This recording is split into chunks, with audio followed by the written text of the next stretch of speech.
আল্লাহ তাআলা বলছেন, ইন্নী জায়লুন ফিল আরজি খলিফা, আমি মাটিতে প্রতিনিধি সৃষ্টি করব। মানুষ আদমকে সৃষ্টি করবেন, এইটা আল্লাহ সিদ্ধান্ত নিলেন। আল্লাহ তাআলা বলছেন যে ওয়াইদ ক্বালা রাব্বুকা লিল মালাইকাতি ইন্নী জায়লুন ফিল আরজি খলিফা, যখন আপনার প্রতিপালক ফেরেশতাকে বললেন নিশ্চয় আমি জমিনে মানুষ সৃষ্টি করব, প্রতিনিধি মানুষ, বানর নয়, বানর নয়। কালু, তখন ফেরেশতাগণ বললেন আতাজআলু ফিহা মা ইউফসিদু ফিহা, তাহলে আপনি মাটিতে সৃষ্টি করবেন এমন কিছু লোক যারা জমিনে বিপর্যয় সৃষ্টি করবে, ওয়াসফিকু দেমা, রক্ত প্রবাহিত করবে, মারামারি করবে। কেন করবেন? ওয়ানাহানু নুসাব্বিহু বিহামদিকা, আপনার তো আমরা তাসবিহ পাঠ করি। ফেরেশতা বলছেন জিবরাইল, মেকাইল, আরও যত ফেরেশতা আছে, অনুকাদ্দেসু লাকা, সবসময় আমরা আপনার সুবহানাল্লাহ আলহামদুলিল্লাহ বলছি। কেন আপনি মানুষ সৃষ্টি করবেন? কালা ইন্নী আলামু মা লা তা'লামুন, তো আল্লাহ বললেন দেখো আমি যা জানি তোমরা তা জানো না। মানুষ সৃষ্টি করার পিছনে কি রহস্য আছে সেটা আমি জানি। ওয়া আল্লামা আদামা আল আসমা কুল্লাহা, তারপর আল্লাহ আদমকে পৃথিবীর সব কিছুর নাম বলে দিলেন। এটা গিলাস, এটা বাটি, এটা চেয়ার, এটা টেবিল, সারা পৃথিবীর সব কিছু তাকে বলে দিলেন। আদম অবশ্যই বানর নয়। সুম্মা মা লা তা'লামুন ওয়া আল্লামা আদম আল আসমা কুল্লাহা সুম্মা আরাজাহুম আলাল মালাইকাতি, তারপর যত জিনিসগুলি আল্লাহ আদমকে শিখিয়ে দিলেন ওই জিনিসগুলিকে আল্লাহ ফেরেশতাদের সামনে পেশ করলেন। পেশ করে বলছেন আম্বিউনি বিআসমাই হাউলা ইন কুনতুম সাদিকিন, তোমরা যে দাবি করলে যে আদমকে সৃষ্টি করতে হবে না, ওরা মারামারি করবে, তো যদি তোমাদের দাবি সত্য হয় তা আমি যে জিনিসগুলো সৃষ্টি করেছি তোমার সামনে দিলাম, বলো তো এগুলির নাম। কালু সুবহানাকা লা ইলমা লানা ইল্লা মা আল্লামতানা ইন্নাকা আনতাল আলিমুল হাকিম, তো ফেরেশতা বলছেন জি না, এগুলো আমরা বলতে পারবো না, আপনি সর্বজ্ঞানী প্রজ্ঞাময়, আপনি যেটুকু আমাদের বলে দিয়েছেন সেটুকু পারি, আর পারি না। তো এইবার আল্লাহ তাআলা আদমকে বললেন তুমি বলো। তা আদমকে তো আগেই শিখিয়ে দেওয়া আছে। তা আদম সব কিছু বলে ফেললেন, একবারে সব কিছু শিখিয়ে দিয়েছেন। পৃথিবীর সৃষ্টি থেকে নিয়ে কিয়ামত পর্যন্ত যা কিছু ছিল আছে, যা কিছু কিয়ামত পর্যন্ত হবে, ঘাস পাতা, পশু প্রাণী, জীব জন্তু, লোহা লাক্কড়, মাটি, যা কিছু পৃথিবীতে আছে সব কিছু আল্লাহ আদমকে শিখিয়ে দিয়েছিলেন। পৃথিবীর ইতিহাসে আদমের চেয়ে বড় শিক্ষিত মানুষ আর কেউ নেই। পৃথিবীতে সবচেয়ে বড় শিক্ষিত মানুষ হচ্ছেন আদম। আল্লাহ বলছেন আমি সব কিছু শিখিয়ে দিয়েছি। তারপরে জিনিসগুলি কিছু ফেরেশতার সামনে পেশ করলেন। ফেরেশতা বললেন সুবহানাকা আল্লাহুম্মা, জি না, আমরা এগুলো বলতে পারবো না, আপনার পবিত্রতা বর্ণনা করছি, আপনি যা বলেছেন সেটুকুই জানি। তা আল্লাহ বললেন আদম বলো তো। তা আদম এখন সব টপ টপ করে বলতে লাগলেন। তখন দেখলেন যে বেকায়দা। তখন আল্লাহ বলছেন হলো, আমি যে বলেছি, আমি যা জানি তোমরা তা জানো না। তো পৃথিবীর প্রথম মানুষ হলেন আদম। তো বানর হচ্ছে একটা নিকৃষ্ট প্রাণীর মধ্যেকার। মানুষের প্রতি আল্লাহ যখন অসন্তুষ্ট হন তখন বলেন যে মানুষ হয়ে যাবে বানর, মানুষ হয়ে যাবে শুয়োর। মানে প্রাণীর মধ্যে ভালো প্রাণী নয় যারা, তার মধ্যে একটা শুকুর আর একটা হচ্ছে বানর। রাসূল সাল্লাল্লাহু আলাইহি সাল্লাম বলছেন, তিনটা বিপদ নেমে আসবে তিনটা পাপের কারণে। তিনটা বিপদ নেমে আসবে তিনটা পাপের কারণে। এক, মাসখুন, আকার আকৃতি পরিবর্তন হয়ে যাবে। সন্ধ্যায় ছিল মানুষ, সকালে হবে শোর। সন্ধ্যায় ছিল মানুষ, সকালে হবে বানর। বানর হবে আর শোর হবে। দুই, ভূমিকম্প হবে। তিন, সর্ব ধরনের সমস্যা নেমে আসবে। মাদ্রাসায় মারামারি, মসজিদে মারামারি, স্কুল কলেজে মারামারি, জমি জায়গার দাম বেড়ে যাবে। জমির দাম 20 লক্ষ, রেজিস্ট্রি খরচ 18 লক্ষ। অবাক পৃথিবী গো, অবাক বাংলাদেশ।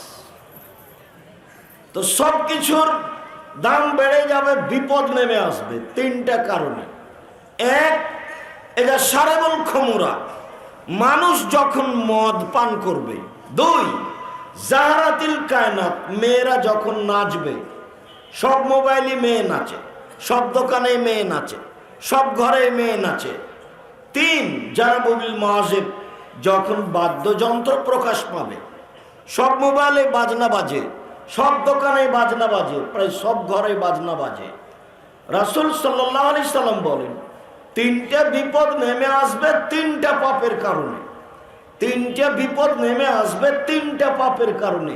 বিপদ এক, আকার আকৃতি পরিবর্তন হবে, মানুষ হয়ে যাবে শোর, মানুষ হয়ে যাবে বানর। দুই, ভূমিকম্প হবে।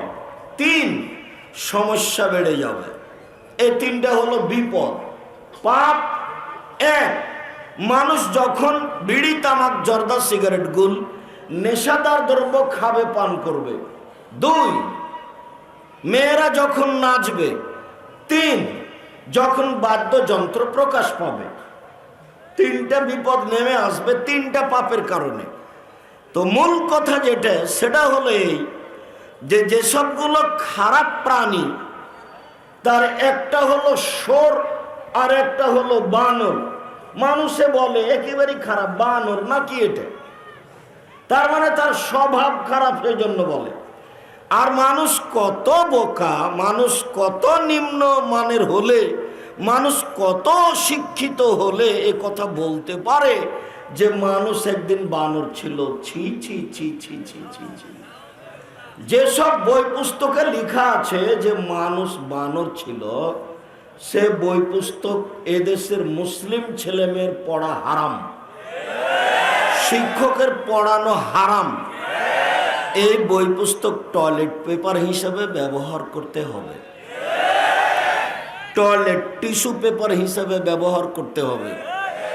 বাংলাদেশের মুসলিম যদি মনে করে আমি মুসলিম, তাহলে এই বই পুস্তকের পাতাকে টয়লেট হিসাবে, টয়লেট পেপার হিসাবে ব্যবহার করবে। এটা তার ধর্মীয় জিম্মেদারি। পৃথিবীর সবচেয়ে দামি মানুষ, পৃথিবীর সবচেয়ে প্রথম শিক্ষিত মানুষ হলেন আদম। আল্লাহ বলছেন, আমি মাটিতে প্রথম যাকে সৃষ্টি করলাম মানুষ হিসাবে, তিনি হলেন আদম। আল্লাহ বলছেন এই কথা কোরআন মাজিদে সূরা বাকারায় প্রথমেই। আর মানুষ বলে যে মানুষ ছিল বানর। ছি ছি, আপনার বিদ্যাকে কবর দিতে এসেছি, আপনার বিদ্যাকে কবর দিতে এসেছি। ছি, শুকরিয়া, জাযাকুমুল্লাহ খান। এরপরে দ্বিতীয় জরুরি কথা যে, সম্মানিত দিনী ভাই বোন, আপনাদের ভালোবাসাকে আমি আবারও স্বাগতম জানাই। পরিবেশ নষ্ট করে কোনো কথা বলার চেষ্টা করবেন না। গাইবান্ধা জেলার সাথে আমি আব্দুর রাজ্জাক বিন ইউসুফ ওতপ্রোতভাবে জড়িত। আমি জন্ম নিয়েছি মাত্র চাঁপাইনবাবগঞ্জে। আমার কিছু আংশিক পড়াশোনা, শিক্ষকতা করা, বিবাহ শাদী, ছেলে মেয়ে সব গাইবান্ধা জেলায়। আমি গাইবান্ধা জেলায় কামেল পাস করেছি হাদিস নিয়ে, তাফসির নিয়ে। আমি গাইবান্ধা জেলায় 8 বছর শিক্ষকতা করেছি। আমার শ্বশুর বাড়ি গাইবান্ধা, আমার ছেলে মেয়ে গাইবান্ধা জেলার ভাষায় কথা বলে, বলে আরে না নিবু অল্পি না নে, এইভাবে কথা বলে। তার মানে আমি গাইবান্ধা জেলার সাথে চাঁপাইনবাবগঞ্জ জেলার জন্মভূমিতে যতটুকু জড়িত, তার চেয়ে অনেক অনেক অনেক বেশি জড়িত গাইবান্ধা জেলার সাথে। আমার বক্তব্য গাইবান্ধা জেলায় হবে না মানে অবশ্যই হবে ইনশাআল্লাহ।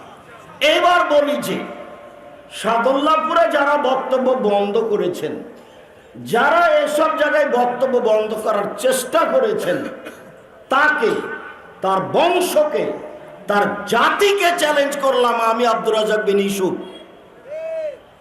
আমি যেভাবে বক্তব্য দিই, ও নিজে তার বংশে কেউ, তার জাতিতে কেউ বিগত 50 বছরে যদি কেউ এভাবে বক্তব্য দিয়ে থাকে, আমি আব্দুর রাজ্জাক বিন ইউসুফ এখন সালাম দিয়ে উঠে যাব। 32 বছর থেকে বক্তব্য, গাইবান্ধা জেলা থেকে বক্তব্য শুরু, 90 সাল থেকে দীর্ঘ 32 বছর আমি কোনোদিন অপ্রয়োজনীয় বাক্য বলিনি। অপ্রয়োজনীয় বাক্য দীর্ঘ 32 বছর আমি কোনোদিন কেসা কাহিনী বলিনি। দীর্ঘ 32 বছর আমি কোনোদিন মাঝহাব বিরোধী কথা বলিনি। দীর্ঘ 32 বছর আমি কোনোদিন সরকার বিরোধী কথা বলিনি। দীর্ঘ 32 বছর আমি কোনোদিন মানুষের কাছে পথ খরচ পাথেও চাইনি। দীর্ঘ 32 বছর আমি কোনোদিন আমার পরিচয় দিইনি। কেউ যদি চাপ দিয়ে পরিচয় জিজ্ঞাসা করেছে, তখন আমি বলেছে যে বিজ্ঞাপন পোস্টারে কি লিখব, তখন আমি বলেছি আমার নাম আব্দুর রাজ্জাক আর আমার বাপের নাম ইউসুফ, বাপ বেটা মিলে আব্দুর রাজ্জাক বিন ইউসুফ। এর চেয়ে যদি আমি কিছু বেশি বলে থাকি, প্রমাণ হয়ে যায়, তাহলে আমার জিন্দেগিতে বক্তব্য দেব না। দীর্ঘ 32 বছরে যদি আমি কোনোদিন কারো কাছে পথ খরচ পাথেও চেয়ে থাকি, জিন্দেগিতে আর কোনোদিন বক্তব্য দেব না। দীর্ঘ 32 বছরে আমি কোনোদিন যদি অপ্রয়োজনীয় বাক্য বলে থাকি, 32 বছরে যদি কোনোদিন অপ্রয়োজনীয় বাক্য বলি, কেসা কাহিনী বলি, আমি সালাম দিয়ে উঠে যাব। জিন্দেগি তার বক্তব্য দিব না। যিনি বক্তব্য বন্ধ করছেন, তাকে, তার বংশকে, তার জাতিকে চ্যালেঞ্জ করলাম। বিগত 50 বছর কেউ যদি এরকম বলে দিতে পারে, আজকে বলুক না, গাইবান্ধার মাটিতে বলুক যে আমি 20 বছর থেকে বক্তব্য দিচ্ছি, কোনোদিন কেসা কাহিনী বলিনি। দেখি বলুক না, কোন মায়ের বেটা আছে, এমন কোন মায়ের বেটা বাংলার মাটিতে জন্ম নিয়ে আছে, বলুক না। 32 বছর শুধু আমি হাদিস অনুবাদ করে আজকেও করবো ইনশাআল্লাহ। বড় বড় হাদিস, ঘন্টার ঘন্টা আমি হাদিস অনুবাদ করতে পারি, বাক্যের আগে পিছা হবে না আলহামদুলিল্লাহ। ঘন্টার ঘন্টা, হাজার হাজার হাদিস মুখস্থ আছে আমার, হাজার হাজার আলহামদুলিল্লাহ। 32 বছর থেকে আমি বুখারী মুসলিম পড়াচ্ছি। 26 বছর থেকে আমি 2 হাতে ফতোয়া লিখছি। 6 বছর থেকে আমি ফতোয়া বোর্ড পরিচালনা করি। এমন কোন মায়ের বেটা আছে বলতে পারে এই মাটিতে আমি 26 বছর থেকে কলমে ফতোয়া লিখছি? এই যে বললাম আমি আব্দুর রাজ্জাক বিন ইউসুফ 26 বছর থেকে কলমে ফতোয়া লিখছি। কে এমন গাইবান্ধা জেলা কেন, সারা বাংলাদেশ চ্যালেঞ্জ করলাম, সারা পৃথিবীর বাঙালিকে চ্যালেঞ্জ করলাম, যারা যেখানে বাঙালি আছে। এই ছেলে খুঁজে খুঁজে বের করবে, কেউ বলবে 32 বছরে, 32 বছর নয় 20 বছর আমি কোনোদিন অপ্রয়োজনীয় বাক্য বলিনি, কেসা কাহিনী বলিনি, এই কথা বলতে হবে। আর এই যে আমি বললাম 20 বছর আমি কোনোদিন মানুষের কাছে পথ খরচ পাথেও চাইনি। দীর্ঘ 32 বছরে কেউ যদি বলে দিতে পারে যে আব্দুর রাজ্জাক সাহেব একদিন আমার কাছে পথ খরচ পাথেও চেয়েছিল, চুক্তি করা তো বহু দূরের কথা, কথা বোঝা যায় না? চুক্তি করা তো বহু দূরের কথা, খালি বলবে যে একদিন পথ খরচ পাথেও চেয়েছিল, এটা বলবে, প্রমাণ হয়ে গেলে জাতির সামনে আর কোনোদিন বক্তব্য দেব না। সম্মানিত দিনী ভাই বোন, আমি গাইবান্ধা জেলার সাথে ওতপ্রোতভাবে জড়িত। ছেলে মেয়ে সব গাইবান্ধা জেলার ভাষাতেই কথা বলে। হুট করে কোনো কথা বলার চেষ্টা করবেন না। আমি গাইবান্ধা জেলার ঘর জামাই নই, আমাকে এখান থেকে বক্তব্য বন্ধ করে দিয়ে একটা পথঘাট সফল করে নেওয়া এটা হতে পারে না। পারিবারিকভাবে যদি আসেন আসেন, বক্তব্যতে যদি আসেন আসেন, ছেলে মেয়ে যদি আসেন আসেন, কোনটা আপনি দেখতে চাচ্ছেন? আমি সাধ করে বলিনি কথা, দুঃখ করে বলছি কথা। আমার বক্তব্য বন্ধ হবে কেন? কেন হবে? তার কারণ কি?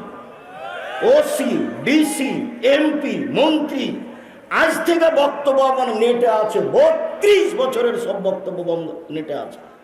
যদি ওসি, ডিসি, এমপি, মন্ত্রী যদি প্রমাণ করতে পারেন যে আব্দুল রাজ্জাক সাহেব এই বাক্যটা সরকার বিরোধী, সেদিন থেকে আর জাতির সামনে দাঁড়াবো না, ঘরে ঢুকলাম। পারিবারিকভাবে যদি আসেন আসেন।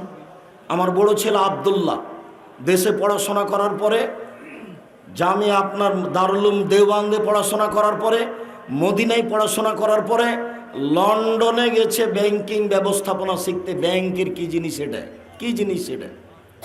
আব্দুর রহমান এ দেশে পড়াশোনা করার পরে, ইন্ডিয়ায় পড়াশোনা করার পরে, আব্দুল আজিজ জিদ্দা সৌদি বিশ্ববিদ্যালয়ে পড়াশোনা করে।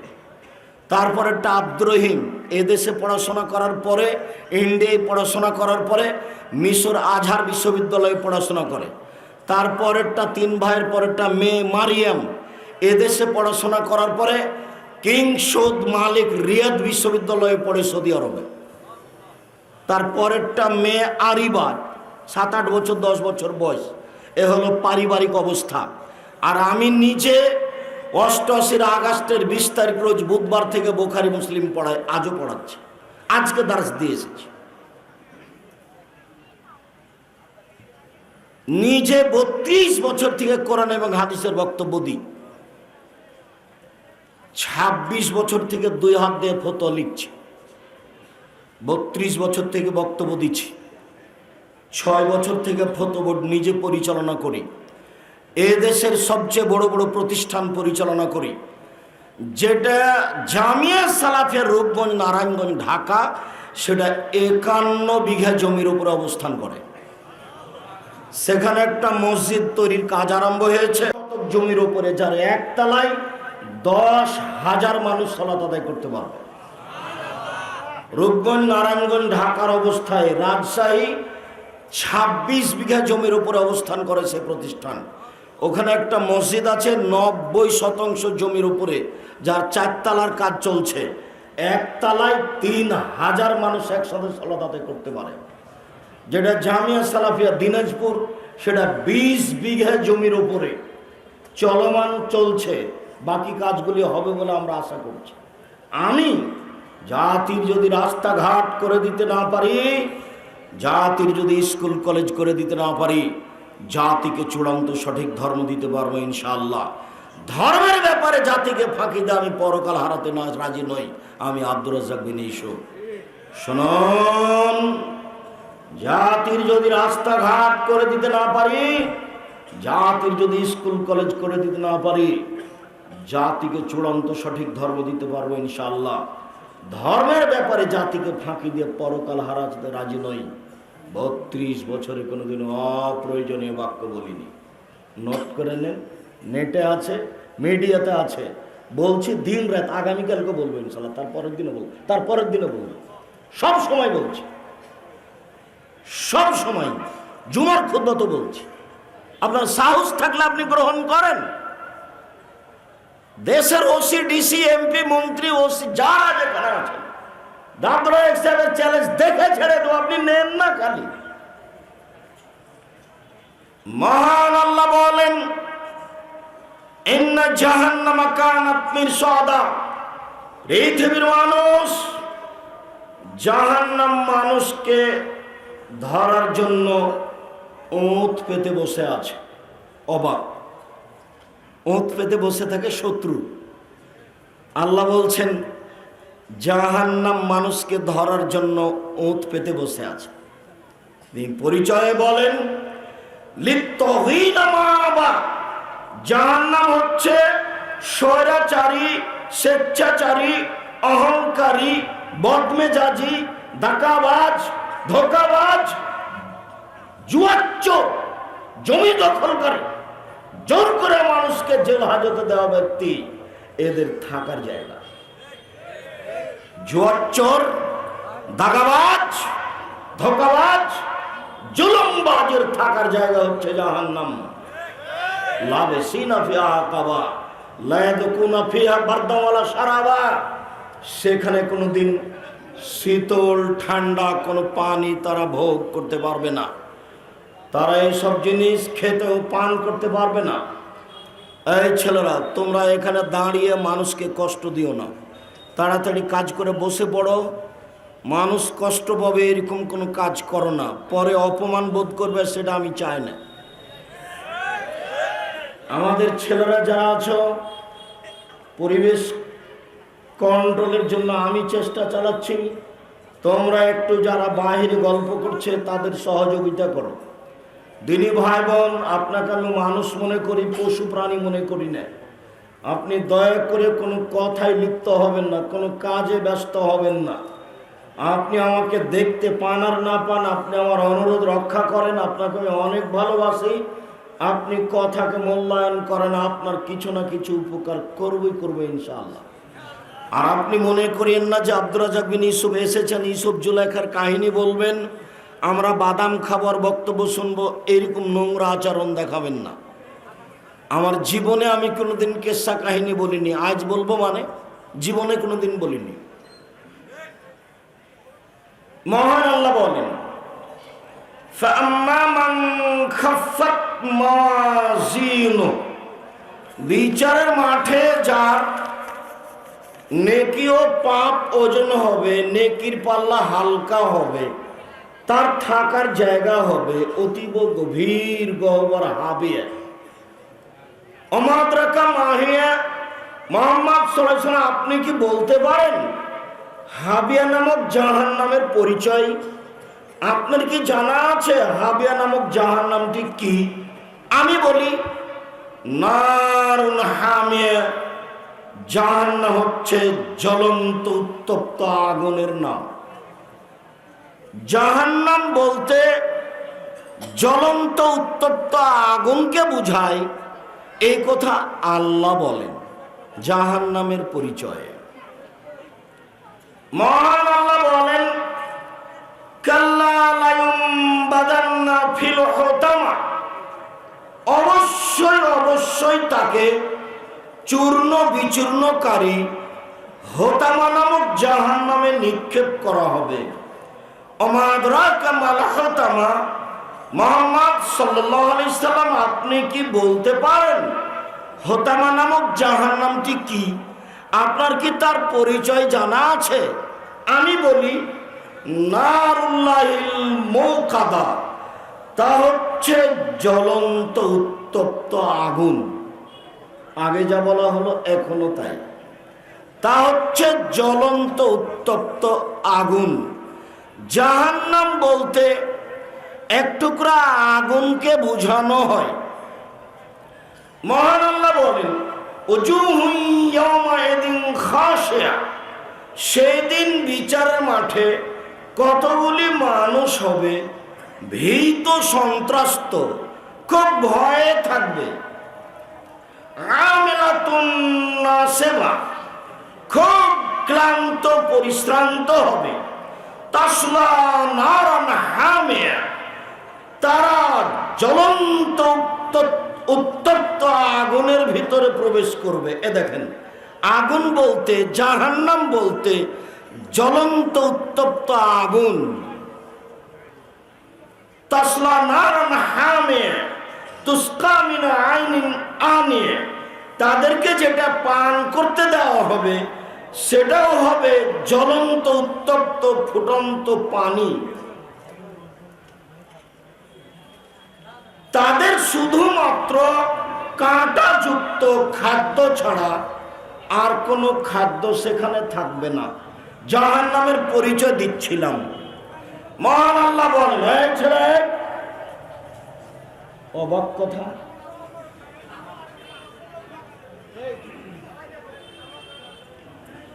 এই ছেলে বসো, সামনে এসে বসো। মানুষ অসুবিধা বোধ করছে, আর দাঁড়িয়ে কি দেখাতে চাচ্ছ? আমি ভোট চাইতে এসেছি। আমি কি নির্বাচন করতে এসেছি? এমন ভাবে বসে থাকবেন, দাঁড়িয়ে থাকবেন, মুনাফিকি করবেন না। পাখি যেন মনে করে আপনি পাথর, পাখি যেন মনে করে আপনি পাথর। এমন ভাবে বসে থাকবেন, এমন ভাবে দাঁড়িয়ে থাকবেন।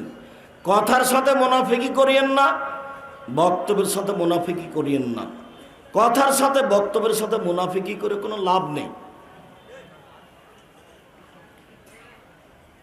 জাহান্নামের সবচেয়ে নিচে যারা যাবে তারা মুনাফিক। হিন্দু জাহান্নামে যাবে, ওদের পাপ নেকি ওজন হবে না। কেন? নেকি নাই তো ওজন হবে কি? ইহুদি খ্রিস্টানদের ও পাপ নেকি ওজন হবে না। কেন? ওদের নেকি নাই তো ওজন হবে কি? আল্লাহ বলছেন কিয়ামতের মাঠে তাদের কপাল এবং পা ধরে জাহান্নামে নিক্ষেপ করা হবে, তাদের কোনো ওজন নেই। কথাটি গাইবান্ধা জেলার সাথে খুব মিল খায়। সেটা কিভাবে? সেদিন দেখলাম, কয়েক বছর হয়েও গেল, জমি চাষ করতে গেছে কৃষক মানুষ, ছোট বাচ্চা মাঠে গেছে। এখন ওরা বাহক ঘাড়ে করে মাঠে জিনিস নিয়ে যায়, আবার নিয়ে আসে। তো এখন বাচ্চাকে উঠিয়ে দিয়েছে ওই একটা বাঁকের একদিকে, তো আর একদিকে মাটি দিয়েছে, অন্যথায় কাঁধে নিবে কি করে? বোঝা গেল না কথা? এখন তো বাড়ি ফিরে আসছে জমি চাষ করে, তো এখন বাচ্চাটাকে কোলে নিয়ে আসবে। তো এই যে ওটা বাং বলছেন নাকি, হ্যাঁ বাংটা, ওটা এখন যদি কাঁধে নেই তো বাচ্চাটা কেমনে নেই? তো এখন এক কাজ করেছে, বাচ্চাটাকে ওই বাঙের এক পাল্লাতে দিয়েছে, আর এক পাল্লায় কি দিয়েছে বলেন তো? মাটি দিয়েছে। তাহলে ওজন করতে কিছু লাগে। এই জায়গাতে চট করে গাইবান্ধা জেলার এই গতি মনে পড়ে। চাঁপাইনবাবগঞ্জে মানুষ জিনিস এতে বহন করে না, মাথায় বহন করে। তফাৎ দেখালাম। তো এখন একদিকে দিয়েছে বাচ্চার, একদিকে দিয়েছে মাটি। তো তাহলে কিছু না কিছু লাগবে, নইলে ঘাড়ে নেওয়া যাবে না। এখন যে ওজন হবে পাপ নেকি, তো নেকি নাই, তাহলে ওজন কি হবে?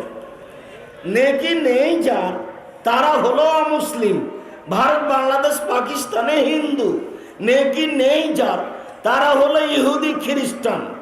সারা পৃথিবী জড়িয়ে আছে। এদের কোনো নেকি নাই, কাজের এদের কোনো ওজনও নাই। এদের ফলাফল মরার সাথে সাথে জাহান্নাম। মরার পরে বুঝতে পারবে কালেমা কাকে বলে আর ইসলাম কাকে বলে। ওয়ানাল্লাহু যিকরা, সেদিন বুঝে কোনো লাভ হবে না। লাভ হওয়ার সময় আগে পার হয়ে গেছে। কেউ যদি কালেমা না পড়ে মারা যায়, পৃথিবীর কোনো মানুষ উপকার করতে পারবে না। 1 মিনিট দেখবেন, এ দেখেন, 1 মিনিট দেখেন। এই ছেলে, এদিকে খেয়াল করো, দেখাচ্ছি তোমাকে। আবু তালেব মুহাম্মদ সাল্লাল্লাহু আলাইহি সাল্লামের চাচা, একেবারে জানের জান, প্রাণের প্রাণ। এটা হলো ভাতিজা। জীবন বাজি রেখে ভাতিজাকে রক্ষা করতে হবে। ইনি হলেন চাচা, জীবন বাজি রেখে চাচাকে রক্ষা করতে হবে। চাচা, একটু লা ইলাহা ইল্লাল্লাহ বলেন। বিচারের মাঠে কিভাবে জান্নাতে নিয়ে যাওয়া লাগবে সেটা আমি দেখে নিব। তর্ক আমি করব, ঝগড়া আমি করব। আপনি একটু খালি মুখে বলেন লা ইলাহা ইল্লাল্লাহ। আবু জাহাল এরা পাশে বসেছিল। ছি ছি ছি ছি ছি, মরার কালে ধর্ম ত্যাগ করবেন? আজীবন আপনার নামে একটা বদনাম থেকে যাবে। আবু তালেব এত বড় মানুষ হওয়ার পরেও বিধর্মী হয়ে মারা গেল। তো এইটা আপনি করবেন? ভাতিজা বলেন, না বেটা, মরার সময় তো তোমার ধর্ম গ্রহণ করলাম না। মারা গেল। আলী বলছেন, আল্লাহ রাসূল বলো আপনার চাচা মারা গেছেন। যাও, মারা গেছে তাতে কি হবে? মাঠে নিয়ে গিয়ে গর্ত খুঁড়ে মাটিতে পুঁতে দাও। তিনি তাকে দেখতে গেলেন না। হাদিস বুখারী মুসলিম। নিয়ে যাও, মাঠে নিয়ে যাও, গর্ত খুঁড়ে ওকে মাটিতে পুঁতে দাও। হিন্দুকে শ্মশান ঘাটে ফেলতে হবে না, তাকেও মাটিতে পুঁতে দিতে হবে। হাদিস বুখারী মুসলিম। তার মানে কি বলতে চাইলাম, লা ইলাহা ইল্লাল্লাহ না বললে কোনো কিছু করার পথ নেই। ঠিক এই জিনিস দেখেন তো, ওই একটা নাগালের বাইরে একটা জিনিস আছে, ইঁদরাই বা বাইরে বা উপর থেকে আপনি নামাবেন, একটু লাভ দিয়ে ধরলেন, আরেকটু না, হচ্ছে না, তার মানে নাগালের বাইরে। মুহাম্মদ সাল্লাল্লাহু আলাইহি ওয়াসাল্লাম তার চাচাকে কোথায় পাইলেন? নাগালের বাইরে, কোনো পথ করতে পারলেন না। আরেক মিনিট, আমি ভুল বলিনি, তোমার হুজুর মিথ্যা কথা বলেছেন, আমি সত্য বলেছি, এদিকে খেয়াল করো। আবু হুরায়রা রাদিয়াল্লাহু তাআলা আনহু বলেন, যারা রাসূলুল্লাহ সাল্লাল্লাহু আলাইহি সাল্লাম উমরা কাবরা উম্মিহি, আল্লাহর নবী তার মায়ের কবর জিয়ারত করতে গেলেন। ফাবাকা, কবরের পাশে গিয়ে খুব কাঁদলেন। ও আকামান হাওলাহু, আশেপাশে যারা ছিল তারাও খুব কাঁদলো। তারপর আল্লাহ রাসূল নিজে বলছেন, পৃথিবীর মানুষ শুনে রেখো, ইন্নী ইস্তাযানতু রাব্বি আন আস্তাগফিরা লিউম্মি, আমি আমার প্রতিপালকের কাছে অনুমতি চাইলাম, আল্লাহ আমার মায়ের ক্ষমার জন্য একটু অনুমতি দেন না, আমাকে একটু অনুমতি দেন, আমার মায়ের ব্যাপারে আপনাকে বলি, মাফ করে দেন, এই কথাটা বলি, একটু মাফ করে দেন আমার মাকে, এই কথাটা বলি, এইটা বলার অনুমতি দেন। ফালাম ইউদান লি, আমাকে অনুমতি দেওয়া হলো না। ক্ষমা হবে কিনা পরে, ক্ষমা চাওয়ার অনুমতি চেয়েছিলেন পৃথিবীর সবচেয়ে দামি মানুষ। এত বড় দামি মানুষ আল্লাহ পৃথিবীতে কাউকে সৃষ্টি করেননি। বিচারের মাঠে যা বলবেন তাই হবে।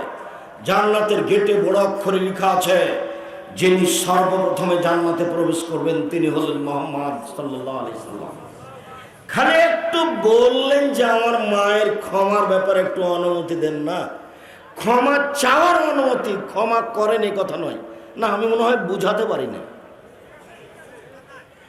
ক্ষমা চাওয়ার অনুমতি, ক্ষমা হবে কিনা সেটা পরের কথা। ক্ষমা চাওয়ার অনুমতি চাইলেন, ফালাম ইউদান লি, আমাকে অনুমতি দেওয়া হলো না। তাহলে মুহাম্মদ সাল্লাল্লাহু আলাইহি সাল্লাম তার মার ক্ষমা চাওয়ার অনুমতি পাননি, আর তুমি চট করে বলে দিলে যে মুহাম্মদ সাল্লাল্লাহু আলাইহি সাল্লামের বাপ মা জান্নাতে যাবে। জান্নাতে যাবে কোন পথ দিয়ে গো? লা ইলাহা তো নাই। চাচা তো তার চেয়ে অনেক দামি, অনেক উপকারী। সব সময় তাকে আমি কি দিয়ে বুঝাই? চাচা সব সময় ভাতিজাকে এভাবে করে রেখেছেন ঢেকে, সূর্যর ছাড়া লাগে না যেন, মানুষ কিছু বলতে পারে না যেন, কেউ যেন গালি না দেয়, কেউ যেন না মারে। এটা কে করেছেন বলেন তো? আবু তালেব চাচা জাতির সবার কাছ থেকে ঢেকে রাখার চেষ্টা করেছেন। শেষ পর্যন্ত ভাতিজা চাচাকে রক্ষা করতে পারলেন না। যখন মারা গেলেন তখন ভাই যাও মাঠে নিয়ে যাও, গর্ত করে মাটিতে পুঁতে দাও। দেখতেও যাননি, দেখতেও যান। ইনি মুহাম্মদ সাল্লাল্লাহু আলাইহি সাল্লাম। নকল করছি তা তার চাচার কথা। হাদিস বুখারী মুসলিম। হাদিস বুখারী মুসলিম মানে আম গাছে জাম ধরতে পারে ধরে না, অমাবস্যার রাতে চাঁদ উঠতে পারে উঠে না, শোয়ের ছিদ্র দিয়ে লাঙ্গলের ফা ঢুকতে পারে ঢোকে না, শোয়ের ছিদ্র দিয়ে লাঙ্গলের ফা ঢুকে যেতে পারে, আম গাছে জাম ধরে যেতে পারে, অমাবস্যার রাতে চাঁদ উঠে যেতে পারে, এগুলো ঘটে যেতে পারে। আমি যা বললাম এতে সন্দেহ আছে বলে কিয়ামত পর্যন্ত চেষ্টা করলে সরিষা ঢোকানো যাবে না। তার নাম বুখারী মুসলিম। শুনুন, মায়ের ক্ষমা চাওয়ার অনুমতি পাননি, ক্ষমা হওয়া না হওয়া পরে। হাদিস মুসলিম। চাচাকে মাটিতে পুঁতে দিতে বললেন, দেখতে যাননি। হাদিস বুখারী মুসলিম, মনে রাখবেন। কোথা থেকে কথা আসলো? বক্তব্যের সাথে মুনাফিকি করবেন না, অনুরোধের সাথে মুনাফিকি করবেন না। আমাকে দেখতে পান আর না পান, আমিও খুব ব্যস্ত, অনেক পথ যাব ইনশাআল্লাহ। আপনাকে আমি দীর্ঘ সময় কষ্ট দিব না। অল্প সময়ের মধ্যে আপনি কোনো জায়গাতে গল্পে লিপ্ত হয়েন না। এই মেয়ে, কথা বলছো কেন? তুমি মেয়ে মানুষ, কথা বলো কেন? শরম পাও না তুমি? আপনি একজন মহিলা মানুষ, সেখানে এসে গল্প করছেন কেন? আপনার লজ্জা হয় না কেন? বক্তব্য শুনতে এসেছেন, এটা কি বাড়ি? এটি কি আপনার স্বামীর বাড়ি? আপনার লজ্জা হয় না কেন? আপনার শরম হয় না কেন? আপনার হায়া হয় না কেন? আপনি একটা দিনই বৈঠকে এসে কেমনে আপনি গল্প করেন? আমি বুঝি আপনার স্বামী কাপুরুষ, আপনার স্বামী একটা ঘৃণিত পুরুষ, আপনার স্বামী কাপুরুষ, তারই ফাঁকা আপনি কথা বলছেন। স্বামী যদি সত্যি স্বামী হতো তাহলে আপনি এভাবে গল্প করতে পারতেন না। স্বামী কাকে বলে জানেন? চোখ যেভাবে ঘুরে বউ সেভাবে চলে, তার নাম ক্ষমতা। চোখ যেভাবে ঘুরে বউ সেভাবে চলে, তার নাম ক্ষমতা। স্বামী হলে 5টা জিনিস লাগে। এক, আতে মামাতা এমতা, যে মানের খাও বউকে সে মানের খাওয়াবা। 2, ফাঁকসু হামাত্তা সাইতা, যে মানের কাপড় পরো বউকে সে মানের পরাবা। 3, অলা তুকাব্বে, বউকে কটু কথা বলো না। 4, অলা তাদের বলা লজে, বউয়ের মুখের উপরে মারো না, মারা যদি লাগে মুখের উপরে মারো না। 5, অলা তাত্র খাইল্লা ফিল বাইতে, বউকে নিজের বাড়ি ছাড়া কোথাও যেতে দিও না।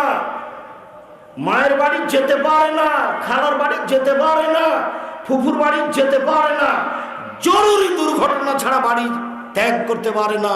বিবাহের বাড়ি তো বহু দূরের কথা, বাজারের তো কোনো প্রশ্নই আসে না। আপনি বাজারে গেছেন কেন? আপনার স্বামী মরেছে, আপনার ছেলে নেই, দেবর মরেছে, ভাসুর মরেছে, শ্বশুর মরেছে, বাপ মরেছে, সবাই চলে গেছে। আপনি বাজারে গেলেন কেন? কোন শরমে গেলেন? কোন হায়াতে গেলেন? কোন লজ্জায় গেলেন? সারাদিন পুরুষ মানুষের ধাক্কা খান আর তাহাজ্জুদ পড়ে দেখেন যে আমি ভালো মহিলা। আপনার শরম হয় না? আপনার হায়া হয় না? আপনার লজ্জা হয় না? আপনার শরম হয় না? হযরতুন নার বিশ্বহাওয়াত, মনের ইচ্ছা দ্বারা জাহান্নাম ঘেরা আছে। মন মতো চলে যে জাহান্নামে যাবে সে। যেসব নারী বাজারে ঘুরে এরাই মন মতো চলে। মাথায় কাপড় দেয় না যে মন মতো চলে সে। ছোট ব্লাউজ পরে যে মন মতো চলে সে। হাটে বাজারে ঘুরে যে মন মতো চলে সে। মন মতো চলে যে জাহান্নামে যাবে সে। সুদ ঘুষ খায় যে মন মতো চলে সে। দোকানে বসে আড্ডা পিটে যে মন মতো চলে সে। মন মতো চলে যে জাহান্নামে যাবে সে। দাড়ি চাঁচে যে মন মতো চলে সে। টাকলু নিচে প্যান্ট পরে যে মন মতো চলে সে। দোকানে আড্ডা পিটে যে মন মতো চলে সে। জোর করে জমি দখল করে যে মন মতো চলে সে। দলীয় ক্ষমতা দেখায় যে মন মতো চলে সে। দাঙ্গাবাজি করে যে মন মতো চলে সে। জুলুম বাড়ছে মন মতো চলে সে। মন মতো চলে যে জাহান্নামে যাবে সে। হযরতুন নার বিশ্বহাওয়াত, জাহান্নাম ঘেরা আছে মনের ইচ্ছা দিয়ে। হযরতুল জান্নাতুল মাকারিহে, নিয়ম নীতি কষ্ট ক্লেশ ত্যাগ তিতিক্ষা অনেক কিছু দিয়ে জান্নাত ঘেরা আছে। সম্মানিত দিনী ভাই বোন, সংক্ষিপ্ত আজকের মতো জাহান্নামের পরিচয়ের শেষের দিকে চলে আসলাম। মান আল্লাহ বলেন, জাহান্নাম সাকার। সাকার এমন একটি জাহান্নাম, লা তুবকি ওয়ালা তাদার, যেখানে মানুষকে ছাড়বেও না, যেখানে মানুষকে মারবেও না। জাহান্নাম মানে মানুষ মরবেও না, জাহান্নাম মানে মানুষ বাঁচবেও না। লা ইয়ামুতু ফিহা ওয়ালা ইয়াহইয়া, জাহান্নামে মানুষ মরবে না, জাহান্নামে মানুষ বাঁচবে না। ওয়া ইয়াতিহিল মাউতু মিন কুল্লি মাকানিন ওয়া মা হুয়া বিমাইয়্যিত, জাহান্নামে মরণ মানুষকে চতুর্দিক থেকে ঘিরে ধরবে, কিন্তু মানুষ জাহান্নামে মরবে না। এর নাম জাহান্নাম। একটু রাসূল সাল্লাল্লাহু আলাইহি সাল্লাম বলেন, ইন্না সাকরাতুল কামিন শাফির জাহান্নাম লা তাবিয়া কারহা বাদা সাবিনা আম। একটা প্রায় 1 কোটি মণ ওজনের পাথর যদি জাহান্নামের মুখে ছেড়ে দেওয়া হয়, তাহলে নিচে পৌঁছতে সময় লাগবে 70 বছর। প্রায় 1 কোটি মণ ওজনের পাথর যদি 1 ঘন্টা নিচে যায় কত কিলো যেতে পারে? একদিন নিচে গেলে কত কিলো যেতে পারে? 1 মাস নিচে গেলে কত কিলো যেতে পারে? 1 বছর নিচে গেলে কত কিলো যেতে পারে? 70 বছর যদি নিচে যেতে থাকে তাহলে কত কিলো যেতে পারে মানুষ জানে না। জাহান্নাম কত গভীর তা মানুষের জানা নেই। এর নাম জাহান্নাম। রাসূল সাল্লাল্লাহু আলাইহি সাল্লাম বলছেন, সারা পৃথিবীর মানুষ, সারা পৃথিবীর জিন যদি একসাথে জাহান্নামে ঢোকে তো জাহান্নামের দরজায় কোনো সমস্যা হবে না। জাহান্নাম কত বড়, জাহান্নাম কত গভীর। এরপরও নিচে থাকবে মুনাফেক। মুনাফেককে মিথ্যা কথা বলে যে, মুনাফেককে চগলখড়ি করে যে, এখানে এক কথা ওইখানে এক কথা, কথা লাগায় যে, সে হলো মুনাফেক। মিথ্যা কথা বলে যে, সে হলো মুনাফেক। ওয়াদা খেলাপ করে যে, সে হলো মুনাফেক। ঝগড়া করলে অশ্লীল কথা বলে যে, সে হলো মুনাফেক। ফজর আর এশার সালাত মসজিদে জামাতে পড়ে না যে, সে হলো মুনাফেক। তাহলে তো আমিও পড়ে গেলাম নাকি, তাই মনে হচ্ছে? আজ থেকে প্রস্তুতি নাও, মানুষই মরার আগে রেডি হয়ে যাও। ফজর এবং এশার সালাত মুনাফেকের উপরে সবচেয়ে ভারী। আল্লাহ নবী বলছেন, শুনুন, কেউ যদি ফজর এবং এশার জামাতে উপস্থিত হতে পারে, তাহলে ওদের নামটা পৃথিবীর যারা বড় বড় জান্নাতি, বড় বড় পরহেজগার মানুষ, যেই তালিকাতে ওদের নাম আছে, যে চাটে, এই লোকটার নামটা ওই চাটে দিয়ে দেবেন, ওই তালিকায় দিয়ে দেবেন, যারা ফজর এবং এশার সালাতে উপস্থিত হতে পারে। আর যারা হতে পারে না তারা মুনাফেক। দেখবেন আজান হয়ে গেছে, সালাত হয়ে গেল, দোকানের সামনে বসে গল্প করছে করছে করছে, এটা হলো মুনাফেক। আবু হুরায়রা রাদিয়াল্লাহু তাআলা আনহু বলেন, রাসূল সাল্লাল্লাহু আলাইহি ওয়াসাল্লাম বলেছেন, ইন্না গিলজা জিলদিল কাফির রিসলানা আরবাউনা জিরা, একজন জাহান্নামীর গায়ের চামড়া 42 হাত মোটা। আইনা জিরসু মিসলা উহুদিন, একজন জাহান্নামীর দাঁত উহুদ পাহাড়ের সমান। উহুদ পাহাড় 4 কিলোমিটার প্রশস্ত, 8 কিলোমিটার লম্বা। নিচে কত আছে তা মানুষ জানে না। রাসূল সাল্লাল্লাহু আলাইহি ওয়াসাল্লাম বলেন, আইনা ফাকেজু মিসলু বাইদা, একজন জাহান্নামের উরু রান বাইজা পাহাড়ের সমান, 39 কিলোমিটার লম্বা। তিনি বলেন, ওয়াইন্না ফি জাহান্নাম ওয়াইন্না মাজলিসান ফি জাহান্নাম বাইনা মক্কা ওয়াল মদিনা, একজন জাহান্নামের বসার জায়গা মক্কা থেকে মদিনা 450 কিলোমিটার। এবং একজন জাহান্নামীর বসার জায়গা 450 কিলোমিটার পথ। একজন জাহান্নামীর উরুরান 49 কিলোমিটার লম্বা, 39 কিলোমিটার লম্বা। একজন জাহান্নামীর দাঁত উহুদ পাহাড়ের সমান। একজন জাহান্নামীর গায়ের চামড়া 42 হাত মোটা। ওয়াইনা মানকিবাইল কাফির লিরাকিবিল মুসলি সালাসাতা আইয়াম, একজন জাহান্নামীর ডান কাঁধ থেকে একটা দ্রুতগামী ঘোড়া দৌড়াতে লাগলে বাম কাঁধে যেতে সময় লাগবে 3 দিন 3 রাত। তাহলে প্রতি 1000-এ 999 জন লোক জাহান্নামে যাবে। প্রতি 1000-এ 999 লোক জাহান্নামে যাবে।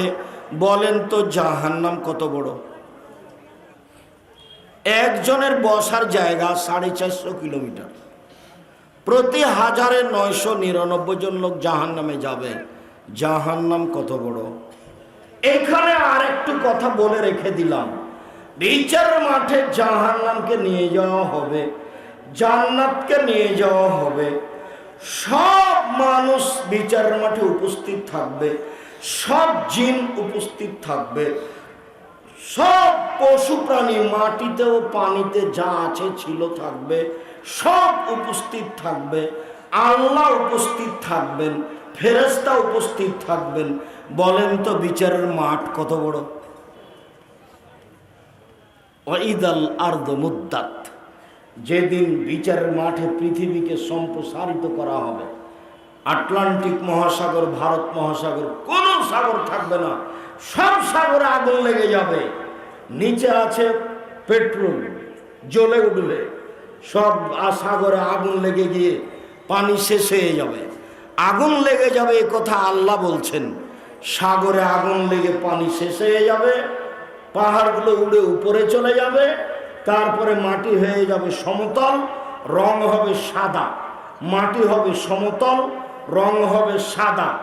আর মানুষ বিচারের মাঠে উপস্থিত থাকবে, জুতা পরনে থাকবে না, পরনে কাপড় থাকবে না, খাতনা দেওয়া থাকবে না, মুসলমানি করা থাকবে না, কোনো পুরুষের মুসলমানি দেওয়া থাকবে না, কোনো মহিলা পুরুষ কারো পরনে জুতা স্যান্ডেল থাকবে না, কারো পরনে কাপড় থাকবে না, সবাই থাকবে উলঙ্গ। তখন আয়েশা রাদিয়াল্লাহু তাআলা আনহা বললেন, আল্লাহ নবী কেমন হয়ে গেল কথা, নারী পুরুষ উলঙ্গ হয়ে থাকবে, ইয়ানজুর বাযুল বাযিল, একজন আর একজনকে দেখবে। তখন আল্লাহ রাসূল বলছেন, আয়েশা বল কি, আমরা আসাদু মিন যালিক, আরে সমস্যার চেয়ে অনেক অনেক অনেক বেশি কঠিন। কেউ কাউকে দেখবে এরকম কোনো গতিনীতি মানুষের থাকবে না। গাড়িতে এসেছে দ্রুতগামী গাড়ি, আপনি সাদুল্লাহপুরে দাঁড়িয়ে আছেন, গাইবান্ধাতে দাঁড়িয়ে আছেন, তাড়াহুড়া করে উঠবেন, তো পকেটে কত টাকা ছিল সেটাও খেয়াল নাই, সবটি ব্যাগ উঠাননি, দেখছেন যে একটা উঠেনি, তিনটে উঠেছে। তো একটা গাড়ি দ্রুতগামী এসেছে, তাই বুদ্ধি কমে গেল। কিয়ামতের মাঠ আপনাকে আমি বুঝাতে পারবো না কত জটিল। তবে আব্দুর রাজ্জাক বিন ইউসুফ কিয়ামত, এটা একটু টান দিয়ে দেখেন, বিস্তারিত বলা আছে, বোঝা যাবে কিয়ামত কাকে বলে। মুহাম্মদ সাল্লাল্লাহু আলাইহি ওয়াসাল্লাম, আমি মুহাম্মদ সাল্লাল্লাহু আলাইহি ওয়াসাল্লাম বলছি, আমার সাথে কি আচরণ করা হবে তা আমি বলতে পারছি না, আমার যে কি হয় তা আমি নিজেই বুঝি না। ইব্রাহিম আলাইহিস সালাম বলবেন, আমার যে কি হয় তা আমি নিজেই বুঝি না, আমার প্রতিপালক রাগ করেছেন এমন পূর্বে কোনোদিন করেননি, ভবিষ্যতে কোনো করবেন না, এর নাম কিয়ামতের মাঠ। বলছিলাম সম্মানিত দিনী ভাই বোন, আপনাকে আমি শোনালাম একটু জাহান্নামের পরিচয়, একটু শোনালাম জাহান্নামীদের পরিচয়। এবার একটু বলি, জাহান্নামের অধিকাংশ মানুষই হচ্ছে নারী। আমার দিকে একটু খেয়াল করেন। আবু সাঈদ খুদরি রাদিয়াল্লাহু তাআলা আনহু বলেন, খারাজা রাসূলুল্লাহ সাল্লাল্লাহু আলাইহি সাল্লাম ইয়ামা ফিতরিনা ওয়া আযহা ইলাল মুসাল্লা। আল্লাহর নবী একদা ঈদুল আযহা অথবা ঈদুল ফিতরে ঈদের মাঠে গেলেন, ঈদের মাঠে গিয়ে ঈদের সালাত আদায় করলেন, তারপর মহিলাদের দিকে গেলেন, মহিলাদের দিকে গিয়ে বলছেন, শোনো ইয়া মাসারান নিসা তাসাদ্দাকনা ফাইন উরিতুকুন্না আকসারা আহলিন নার, মহিলারা শোনো, আমি তোমাদেরকে অধিকাংশ, আরে মেঘ, তুমি যে মাথায় কাপড় না দিয়ে শীতের দিনে বসে আছো এক পাঞ্জা চুল নিয়ে, ক্লাস 10-এ পড়ে, এটা তোমার মা নয়, এটা তোমার খালা। ওই যে সেদিন বলে গেছে, এটা তোমার মা নয়, এটা তোমার খালা, নাহলে এটা সৎ মা, এটা অসম্ভব হতে পারে না, এটা তোমার মা নয়, এটা তোমার খালা, নাহলে এটা সৎ মা। মা কাকে বলে? এই ছেলে, মা কাকে বলে? যার 4টে জিনিস আছে সে হলো মা। এক, যে মেয়েকে শিষ্টাচার শিখাতে পারে। 2, যে মেয়েকে বিদ্যা শিখাতে পারে। 3, যে মেয়েকে সাজগোজ করে পরিপাটি করে রাখতে পারে। 4, যে মেয়েকে পাহারা দিতে পারে। তোমার বোন, তোমার কথাই বলছে, তোমার বোন ক্লাস 10-এ পড়ে, এখন তোমার মার পাশে দাঁড়িয়ে আছে, তোমার মা নাকি পাহারাদার। ও কি পাহারা দেয়? তোমার মা কি পাহারা দেয়? তোমার মতে নির্বাচনে ভোটে দাঁড়িয়েছে, সবাইকে ডাকে, আসেন ভাই আসেন, চা খেয়ে যান, তোমার মা এখন ফ্রি হয়ে গেছে। এই তো তোমাদের জীবন। জীবন হচ্ছে গরু ছাগলের মতো, পশু প্রাণীর মতো। বুঝে না ওরা, অন্তর আছে বুঝে না, দেখেও দেখে না ওরা, চক্ষু আছে দেখে না, শোনেও শোনে না ওরা, কান আছে শোনে না। উলাইকা কালানাম, তারা পশু প্রাণীর মতো, তারা গরু ছাগলের মতো, তারা কুকুর শ্রীরের মতো, বালু মাজাল বরং তার চেয়ে খারাপ। বিশেষ করে রংপুর অন্তর্গত গাইবান্ধা জেলার লোক 2 জায়গাতে ভুল করে আছে। এই ছেলে, 1 মিনিট থামো, তোমার বাপকে আমি যদি কুকুর শ্রীরের চেয়ে খারাপ প্রমাণ করতে না পারি, বক্তব্য দেব না। 1 মিনিট শোনো। তোমার দাদা মারা গেছে 10 বছর হলো, 15 শতক জমি রেখে, তোমার বাপ নিবে 10 শতক আর তোমার ফুফু নিবে 5 শতক। বলো তো, তোমার বাপ সকালে নিবে আবার তোমার ফুফু বিকেলে নিবে না একসাথে? একসাথে। তো 10 বছর হলো তোমার দাদা মারা, এখনো তোমার বাপ তোমার ফুফুকে জমি দেয়নি। তোমার বাপ কুকুর সিরিয়ালের চেয়ে খারাপ। দেখি কোন মায়ের বেটা ফতোকে এভাবে উল্টে ধরতে পারে। এই যে বললাম। আর তুমি যৌতুক নিয়েছো, ভিক্ষা করে টাকা দিয়ে চাউল কিনে ভাত খেয়ে ইবাদত কবুল হবে। ভিক্ষা করে টাকা দিয়ে চাউল কিনে ভাত খেয়ে ইবাদত কবুল হবে। ভিক্ষা করে টাকা দিয়ে চাউল কিনে ভাত খেয়ে ইবাদত কবুল হবে। যৌতুকের টাকা দিয়ে চাউল কিনে ভাত খেয়ে ইবাদত কবুল হবে না। যৌতুকের টাকা দিয়ে চাউল কিনে ভাত খেয়ে ইবাদত কবুল হবে না, যে ফতোয়া দিলাম। এইভাবে উল্টে ধরার কিয়ামত পর্যন্ত কোনো মায়ের বেটার ক্ষমতা নেই। সময় দিলাম কিয়ামত পর্যন্ত। শোনো, বাপ বেটা ভিক্ষা করে খাবো। ট্রেন স্টেশন কত দূর এখান থেকে? 10 কিলো। 10 কিলো চলে যাবো, বাপ বেটা ভিক্ষা চাইবে। গ্রামে যদি কেউ না দেয়, ভিক্ষা চাইবা কেন? ট্রেন স্টেশনে গিয়ে মানুষের ব্যাগ বক্তা ধরে গাড়িতে তুলে দেবো, মানুষের টাকা দিবে। আর যা কিছু টাকা পয়সা ফার্নিচার নিয়েছ, সন্ধ্যা হতে হতে ফেরত দিবা। কাপুরুষের পরিচয় দিয়ে জীবিকা নির্বাহ করো না। যৌতুক তোমার জন্য হারাম, তোমার বাপের জন্য হারাম। দেখো দেখো তোমার বাপের দিকে দেখো, তোমার বাপের মুখখান কালো হয়ে গেছে। দেখো তো বাপ বেটা, দেখো তো। ভিক্ষা করে খাও বাপ বেটা, ভিক্ষা করে খাও বাপ বেটা, ভিক্ষা করে খাও। আরে ভিক্ষা করে খাবো কেন? আব্দুর রাজ্জাক সাহেব কাজ করে খেতে পারি। আমিও তাই বলছি, কাজ করে খাও। আমি তো বলেছি চকলেটের ব্যবস্থা করো, কর্জ নেওয়া লাগবে না, ঋণ নেওয়া লাগবে না। কলার ব্যবস্থা করো, ঋণ নেওয়া লাগবে না। কাপড়ের ব্যবস্থা করো, লোন নেওয়া লাগবে না। আমি তো ব্যবসা করে খেতে বলছি। আমি শেষে বলেছি কাজ করে খেতে হবে। সারাদিন কাজ করলে 500 টাকা পাওয়া যাবে। মাস শেষে শ্বশুরকে একটা লুঙ্গি দেবো, বছর শেষে আব্বা এই যে আপনার জন্য একটা ভালো লুঙ্গি কিনেছিলেন, গায়েবান্ধারগুলো কিনবা না, এবারে ছোট সাইজের লুঙ্গি জোলাদের এগুলো নিবা না, ভালো দেখে নিবা, কুষ্টের গুলো না, আমানত শাহ লুঙ্গি নিবা। শ্বশুরকে একটা ভালো লুঙ্গি দিবা। আগামীকাল সন্ধ্যা হতে হতে সব কিছু ফেরত দিতে হবে। ফেরত না নিলে জ্বালিয়ে দিতে হবে। তো ওটা এখানে রাখা যাবে না, কেন? এটা না যায়, এটা হারাম। আর জীবনে কোনোদিন যেটা বলছিলাম, সম্মানিত দিনী ভাই বোন, আপনাকে আমি দেখাচ্ছিলাম উপস্থিত বৈঠকের দিনী মুসলিম বোন, আপনাকে 1 মিনিট আয়েশা দেখালাম। আর একটু আয়েশার জন্য এদিকে দেখেন, এদিকে। আয়েশা রাদিয়াল্লাহু তাআলা আনহা বলেন, আল্লাহর নবী আমার পাশে শুয়ে গেলেন জুতা স্যান্ডেল রেখে। তিনি মনে করলেন আমি ঘুমিয়ে গেছি। তিনি ধীরে ধীরে উঠলেন। আমি ঘুমাইনি, ভান করে ঘুমিয়ে আছি।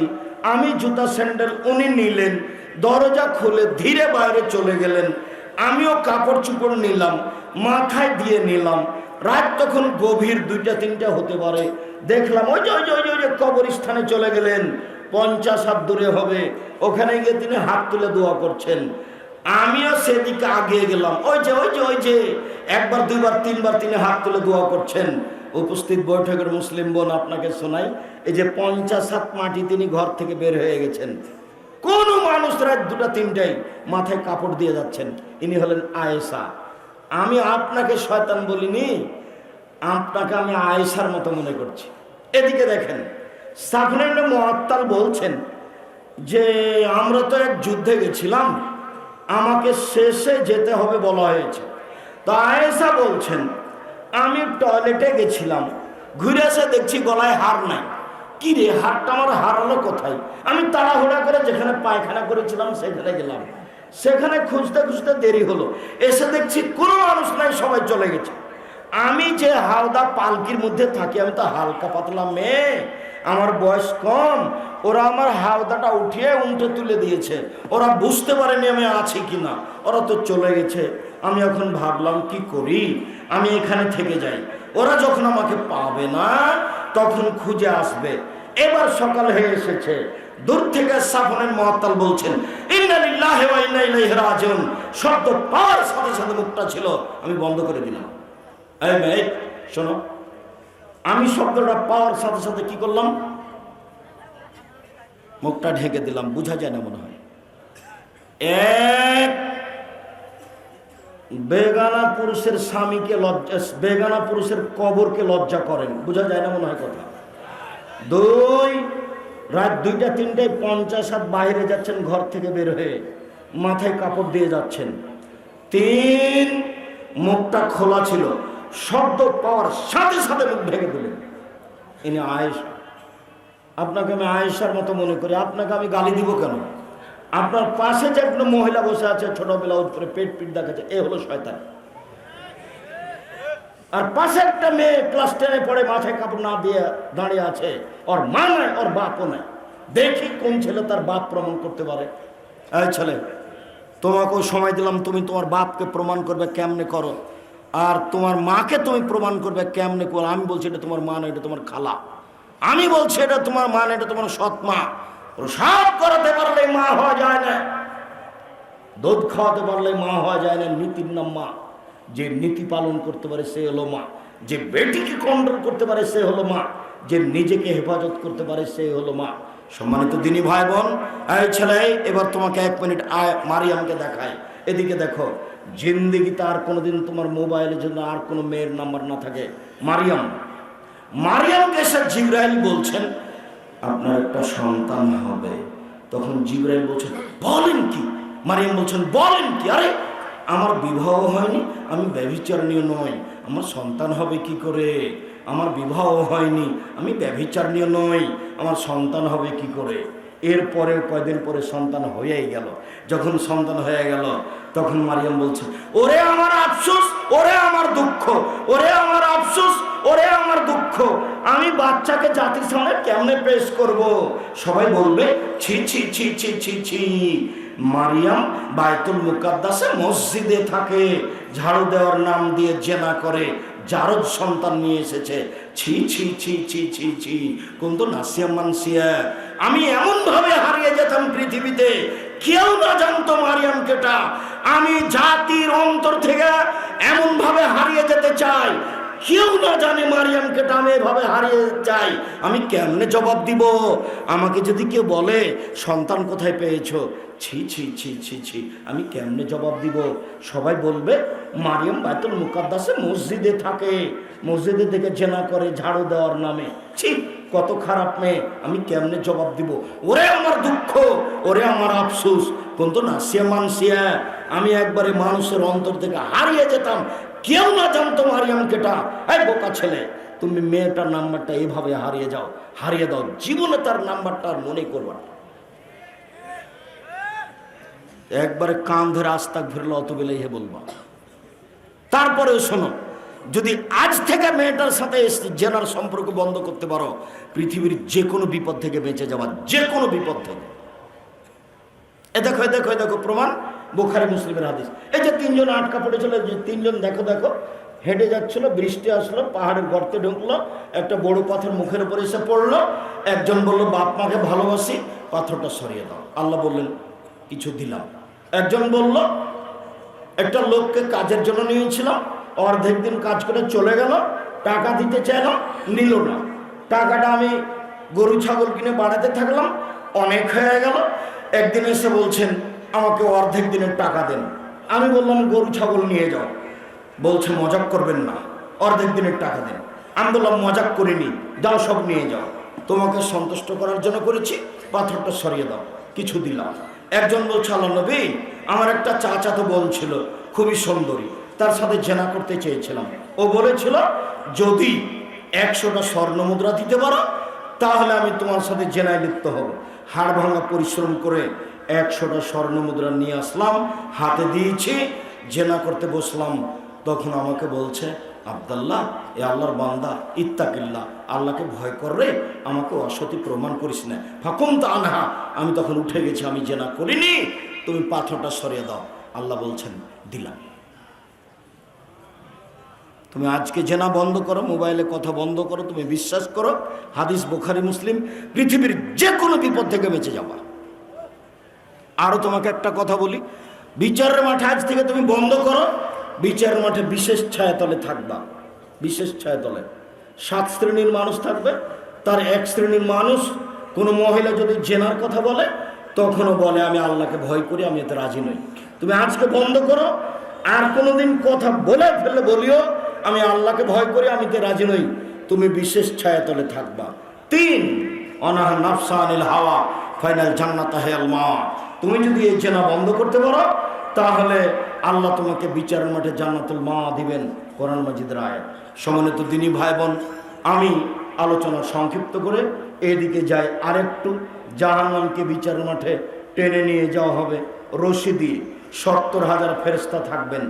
জাহান্নামের খড়ি হবে মানুষ ও পাথর। আব্দুর রাজ্জাক সাহেব, মানুষ না হয় পাপ করেছে, পাথর কেন জাহান্নামে যাবে? যেগুলো ছবি মূর্তি দেখতে পাচ্ছেন দেশে, 1 মিনিট ছেড়ে থামো, এক মিনিট দেখো তো এদিকে, আল্লাহর নবী একদিন সকালে এইভাবে চিন্তায় বসে আছেন, খুব চিন্তিত হয়ে। তো তার একজন বুদ্ধিমতী স্ত্রী উম্মে সালমা, আপনি চিন্তিত কেন? উম্মে সালমা, জিবরাইল আমার সাথে ওয়াদা করেছিলেন রাতে আসবেন, আসেননি, কেন যে আসলেন না সেই জন্য আমি চিন্তা করছি, ব্যাপারটা কি, আসলেন না কেন? এই কথা বলে তিনি উঠলেন, উঠে চৌকির নিচে দেখছেন যে একটা কুকুরের বাচ্চা। তখন কুকুরের বাচ্চাটাকে ধরে তিনি বের করে দিলেন, দিয়ে একটু পানি ছিটিয়ে দিলেন। ছিটাতে না ছিটাতে জিবরাইল চলে এসেছে। তখন আল্লাহ রাসূল বলছেন, কি ব্যাপার জিবরাইল, আপনি যে ওয়াদা করেছিলেন গত রাতে আসবেন, আসেননি যে? তো জিবরাইল বলছেন, এসেছিলাম তো, আপনার ঘরে চৌকির নিচে কুকুরের বাচ্চা ছিল, সেই জন্য ঘুরে গেছি। যে ঘরে ছবি মূর্তি থাকে আর কুকুর থাকে সে ঘরে আমরা যাই না। যে ঘরে কুকুরের বাচ্চা থাকে আর ছবি মূর্তি থাকে সে ঘরে আমরা যাই না। তোমার মার চরিত্রের কথা বলি, তোমার মা কয়খান প্লেট কিনেছে, তাতে আছে চিংড়ি মাছ। তোমার মা একটা আয়না কিনেছে, সেটা হলো রুই মাছ। বুঝাতে পারেনি কথা? তোমার মা সাফ করে শোকে যে কাঁকড়া রেখেছে, যদি আজকে কাঁকড়া থেকে যাওয়ার ঘুমাও, যদি ওই চিংড়ি মাছ থেকে যায় প্লেট আর তুমি ঘুমাও, যদি ওই রুই মাছের আয়না যদি থেকে যায় তুমি ঘুমাও, তুমি মুনাফেক। তুমি আমার বক্তব্যের সাথে মুনাফিকি করেছ। তোমার মাও মুনাফেক, তোমার মা বক্তব্যের সাথে মুনাফিকি করেছে। আগে রাতে ভাঙতে হবে প্লেট, তারপরে ঘুমাবা, তাহলে মনে করে ইমান নিয়ে ঘুমাচ্ছে, মরলে জান্নাত পাবো ইনশাআল্লাহ। সম্মানিত দিনী ভাই বোন, যত ছবি মূর্তি তৈরি করা হচ্ছে পৃথিবীতে, সবকে জাহান্নামে দেওয়া হবে আপনাকে বোকা বানানোর জন্য আর জাহান্নামের আগুনকে উত্তেজিত করার জন্য। জাহান্নামীদেরকে পিছন দিকে হাত বেঁধে নিয়ে যাওয়া হবে অপমান করার জন্য, অন্য কিছু না। বিচার মাঠে কেউ পালাতে পারবে না। তাই তো গাইবান্ধা জেলার পলাশবাড়ির মুজিবুর বিএসসি বলেছিলেন, আমি নিজেই জেলে যেতে প্রস্তুত, আমার যেন হাতে হাত করা দেওয়া না হয়।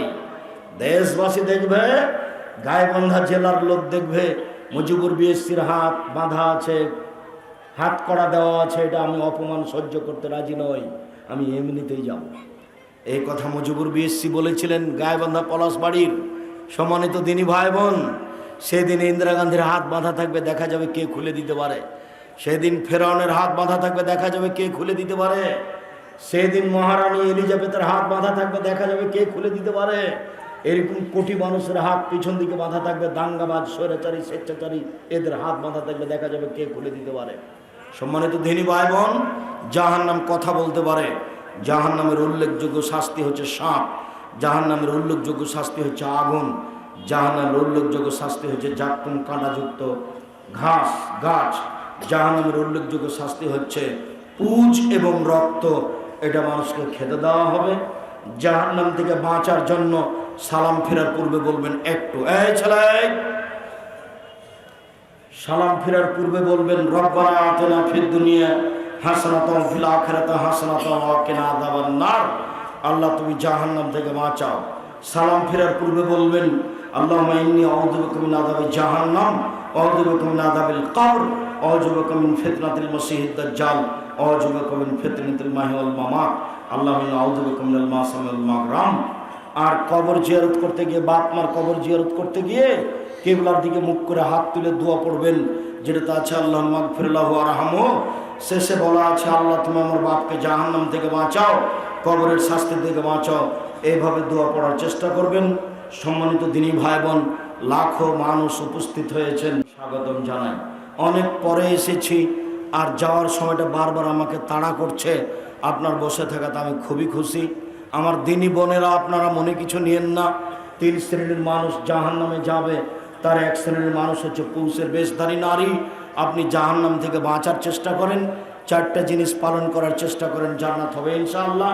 আর আপনাকে বলছি 5 ওয়াক্ত সালাত আদায় করবেন, হালাল রুজি খাবেন, দোকানপাটে আড্ডা দিবেন না, কোরআন মাজিদ তেলাওয়াত করবেন, জান্নাত হবে ইনশাআল্লাহ। এর পূর্বে 3রা ফেব্রুয়ারি আপনাদের রংপুর দিনাজপুর সম্মেলন, যেটা দিনাজপুর জামিয়া সালাফে 3রা ফেব্রুয়ারি, সেখানে যাবেন। মার্চের 3-4 আপনি যাবেন রূপগঞ্জ, নারায়ণগঞ্জ। আর বই পুস্তকগুলি দেখতে পাচ্ছেন, বিশেষভাবে মাসিক আল ইতেসাম পত্রিকা সবাই নিয়ে যাবেন। কেন এই নির্যাতন কি তার প্রতিকার মহিলাদের জন্য, সাথে সাথে শিক্ষা বনাম জাহেলিয়াত মহিলাদের জন্য, আদর্শ নারী আদর্শ পরিবার মহিলাদের জন্য। সম্মানিত দিনী ভাই বোন, আমি সবাইকে এই বইগুলি নিয়ে যাওয়ার জন্য অনুরোধ জানাচ্ছি। একবারে গাড়ি ভর্তি বই নিয়ে আসা হয়েছে, সবাই বইগুলিকে মূল্যায়ন করবেন। আমার কথা যেমন, মিডিয়া তেমন, কলম তেমন। কলমে আমি সেইভাবে কথা বলার চেষ্টা করেছি। কিছু প্রশ্নের উত্তর দেওয়া হবে, তবে আপনারা বই পুস্তকগুলো নিতে থাকেন আর তাড়াহুড়া করবেন না। আর পত্রিকাটা একদিকে করো তো, আমি আপনাদের কিছু প্রশ্নের উত্তর দিই। পানি খাওয়া যাবে। আমার দিনী বোনেরা যারা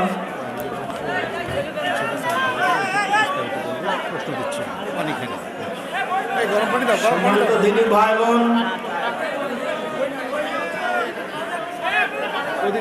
আজকে আপনারা একটু মানুষ উপস্থিত হয়েছেন, আমি আপনাদের প্রতি খুবই খুশি আছি। পত্রিকা হাতের বামে, মাসিকা নিতেশাম পত্রিকা মানে আপনার জান প্রাণ। গরম পানি দেন। 50টা প্রশ্নের উত্তর আছে। ঠান্ডা পানি খাবে না তো? 30 টাকা মূল্য, 50টা প্রশ্নের উত্তর। গরম গরম চা আছে না? গরম পানি। পানি তো ঠান্ডা আছে, একটু পানি গরম করে নিয়ে এসো।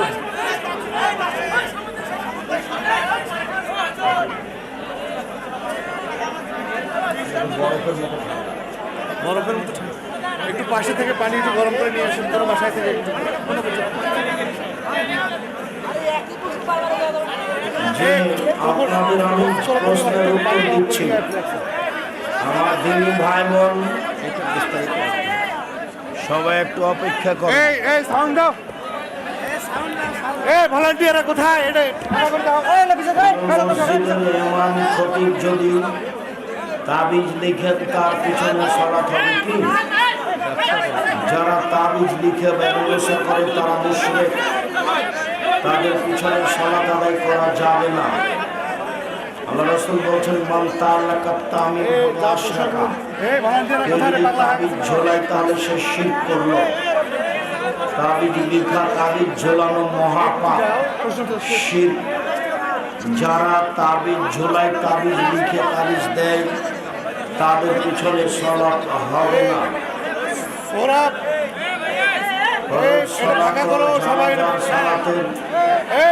সম্মিলিত দোয়া করা যাবে কি না? জি না। হাত তুলে দোয়া করার 32টি সহিহ হাদিস আছে, 24টা স্থান আছে হাত তুলে দোয়া করা। হাত তুলে দোয়া করা ব্যক্তিগত ব্যাপার। নামাজের পরে, সভা সমিতির পরে, ঈদের মাঠে সবাই মিলে হাত তুলে দোয়া করা বিদআত। সম্মিলিত মোনাজাত বিদআত। মোনাজাত একাই করতে হবে ব্যক্তিগতভাবে, অনেক হাদিস আছে। বিড়ি, তামাক, জর্দা, গোল, সিগারেট খাওয়া যাবে না। কেন? নেশাদার দ্রব্য। এই জন্য তুমি বিড়ি, সিগারেটের, জর্দা হাফ কেজি একজন ভালো মানুষকে খাওয়াও তো, দেখো তো কেমন হয়। বিড়ি, তামাক, জর্দা, সিগারেট, গুড় জিনিস, মদ, এই জন্য পরিমাণে বেশি খেলে বিবেকের ক্ষতি হবে। এই জন্য আল্লাহু আকবার, আল্লাহর আকার রয়েছে, এর দলিল কি? ওই যে আল্লাহ তাআলা বলতে বলতে ছেড়ে দিয়েছি, আল্লাহ তাআলা জাহান্নামে পা ঢুকিয়ে দিবেন। জাহান্নাম যখন মানুষ দিয়ে পূর্ণ হবে না, তখন আকার আকৃতি না থাকলে পা থাকলে কি করে? পা ঢুকিয়ে দিবেন। বিচারের মাঠে আকাশ ধরবেন এক হাতে আর জমিন ধরবেন এক হাতে। মানে আল্লাহর আকার আকৃতি আছে, তাই তো হাত, তাই তো পা। যেসব অঙ্গ উল্লেখ হয়েছে সেগুলি আছে। মহিলা ও পুরুষের সালাতের মধ্যে পার্থক্য কি? মহিলা ও পুরুষের সালাতের মধ্যে কোনো পার্থক্য নেই, সামান্যতম নেই। তবে মহিলা ইমাম হলে কাতারের মাঝে দাঁড়াবে। মহিলা ইমামের ভুল হলে হাত বাম হাতের উপরে আঘাত করে সতর্ক করবে। সাহেব, আসসালামু আলাইকুম। গোপন পাপ সম্পর্কে বলুন। গোপন পাপ হচ্ছে মোবাইলে জেনা, মোবাইলে প্রেমের কথা, মোবাইলে গান, গোসলখানায় হস্তমৈথুন, এগুলো সব হলো গোপন পাপ। বিসমিল্লাহির রহমানির রহিম। পেশাব পায়খানার পর, ঢেলা কলপ ব্যবহারের পর পানি ব্যবহার করতে হবে জিনা। পানি দিয়ে পবিত্রতা অর্জন করতে হবে। পানি না থাকলে ঢের টিস্যু ব্যাপার, পানি না থাকলে ঢের টিস্যু ব্যাপার। আগে ঢের টিস্যু ব্যাপার, পরে পানি, এটা বিদআত। আগে ঢের টিস্যু ব্যাপার, পরে পানি, এটা বিদআত। পানি তারপরে পানি না থাকলে ঢের টিস্যু ব্যাপার। 40 কদম হাঁটা বেহায়াই, পায়ের উপরে পান দিয়ে নাচানো বেহায়াই, আবার খপ খপ করে কাশাও শরীর বহির্ভূত কাজ। আপনি এত পবিত্রতা